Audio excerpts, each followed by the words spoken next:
Hi, my name's Rebecca Beattie and I'm live in a local park in the middle of northwest London. Hopefully we won't get interrupted by any dog walkers that are passing, but here we go. I'm going to introduce you to my book Nature Mystics, which was published by Moon Books last year. But I thought I'd show you a picture of this beautiful little pond we've got here, which is called Mutton Leg Pond.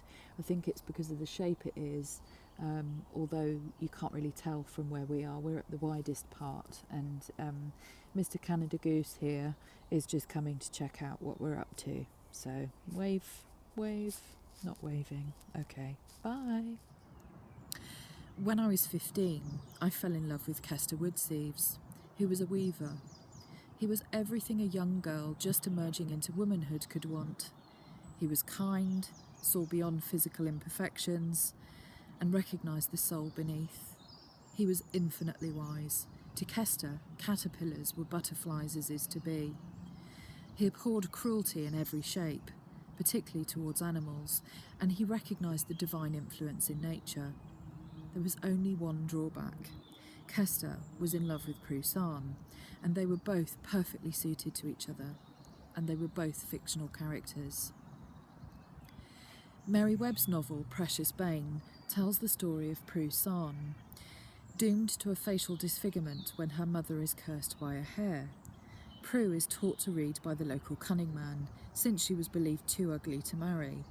But Prue lives in superstitious times, and whispers of witch follow her wherever she goes.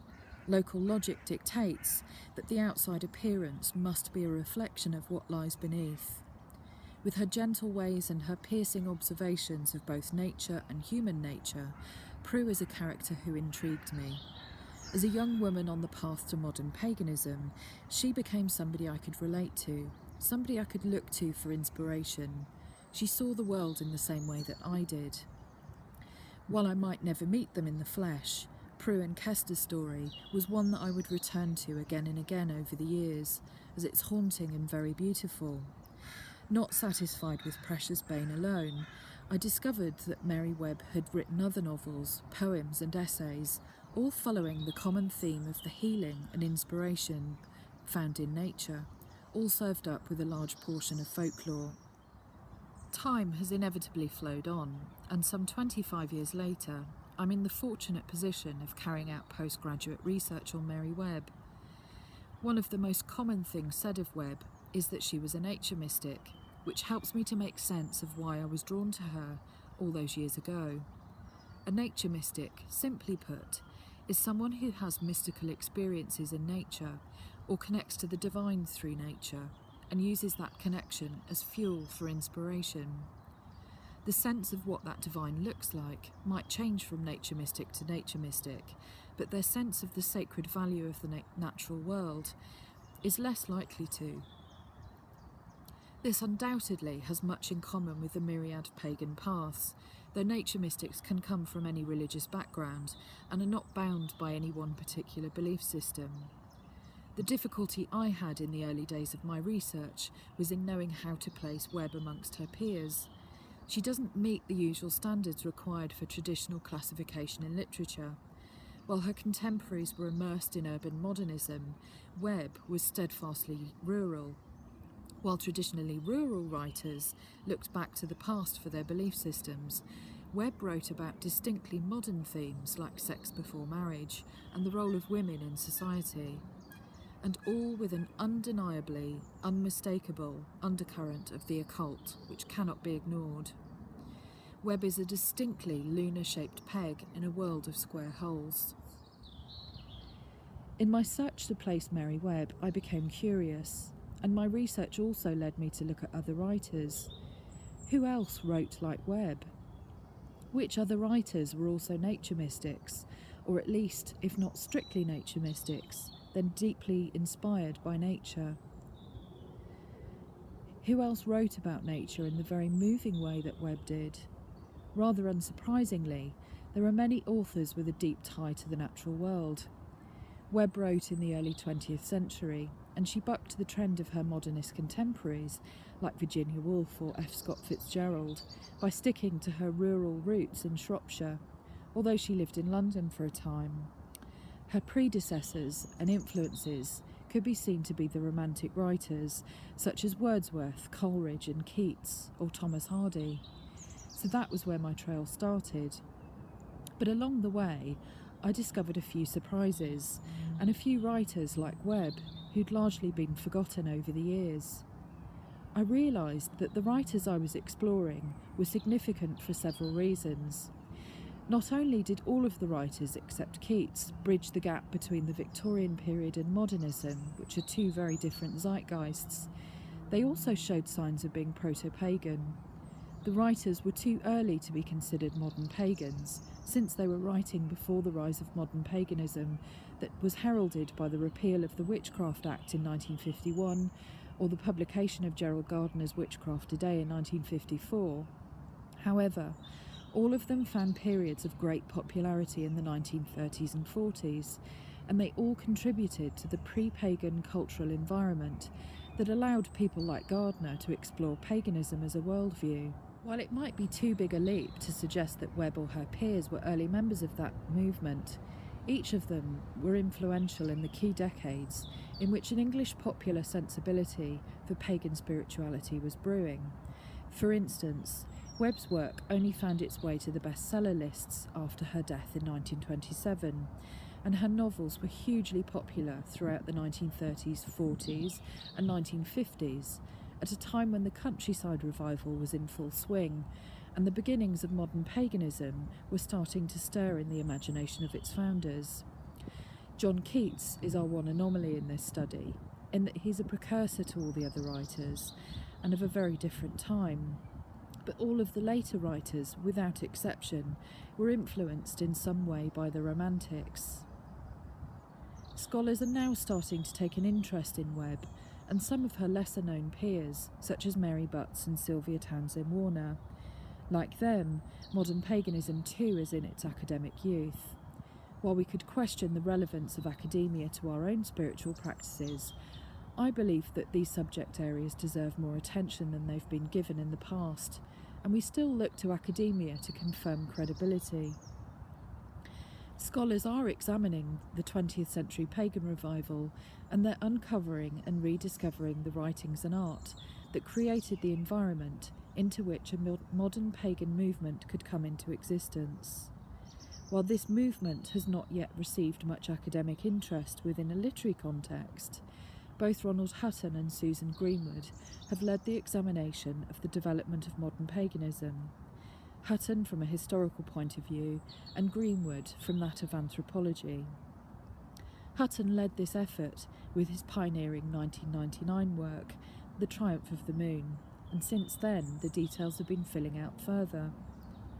Significantly, Hutton notes that modern paganism is a movement that was born from literature. For instance, he writes that modern paganism's spiritual rites were largely a pastiche of existing literary texts that were designed to counteract the influence of modernity by connecting human beings to the rhythm of the seasons, and thus, traditionally, to the supernatural forces that lay behind them.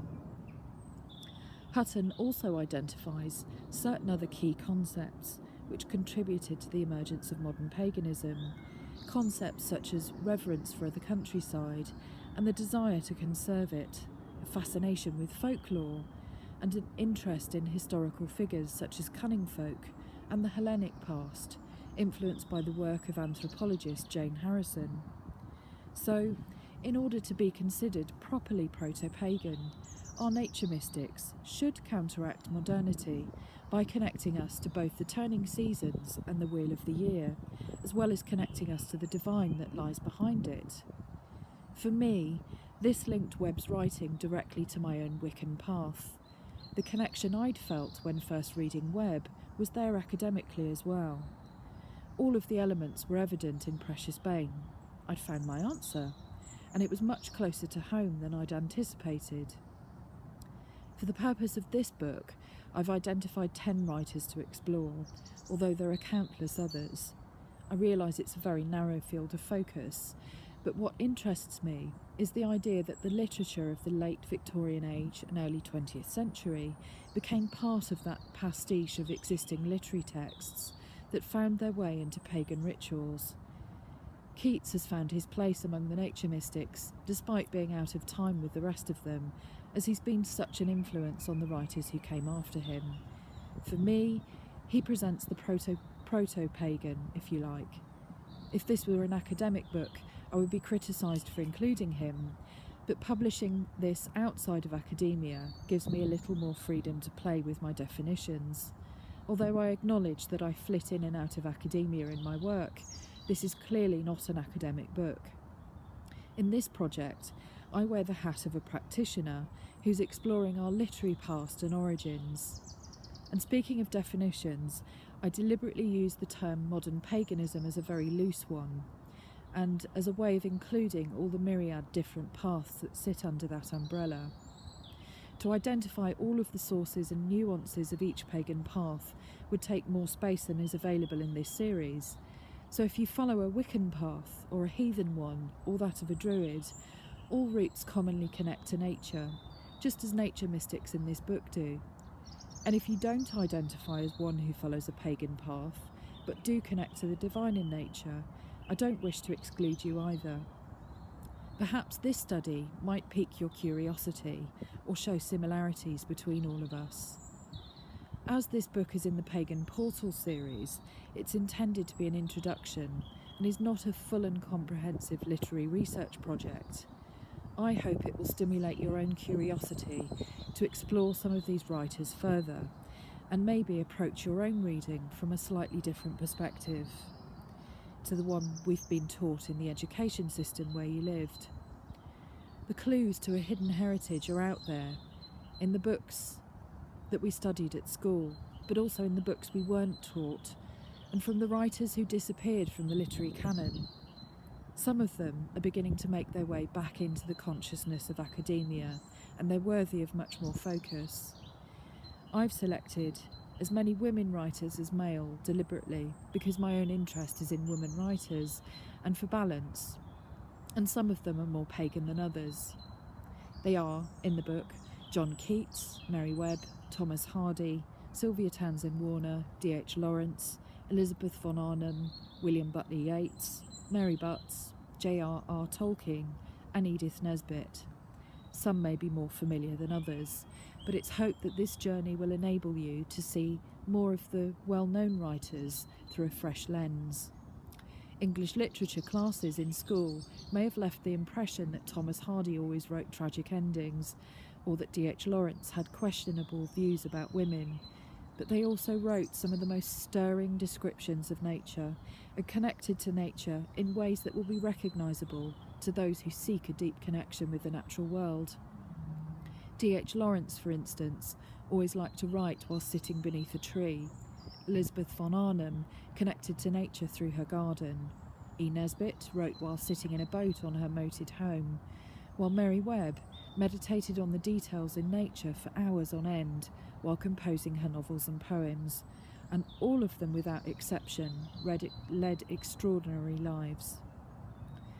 Some of the writers were more overtly esoteric than others. For instance, William Butler Yeats and E. Nesbit were both active members of the Hermetic Order of the Golden Dawn, while Mary Butts had a relationship with Aleister Crowley, albeit one that ended rather acrimoniously. Others, like Tolkien, followed a path very different to paganism, but also demonstrate some very pagan themes, and undoubtedly influenced modern paganism's winding myriad paths. It's possible that to some degree all of the writers in this series could be seen to have pantheistic leanings, or mystical tendencies, but labels are often difficult to affix, and sometimes even harder to shake off, so I use the terms loosely. In the following chapters, I explore a little of their lives, their beliefs, their connections to nature, and of course their writing, and how it might be relevant to somebody on a pagan path in the 21st century. So I hope you enjoy the book, and I hope you're enjoying this week's online festival, and I'm really, really, really pleased to be part of it.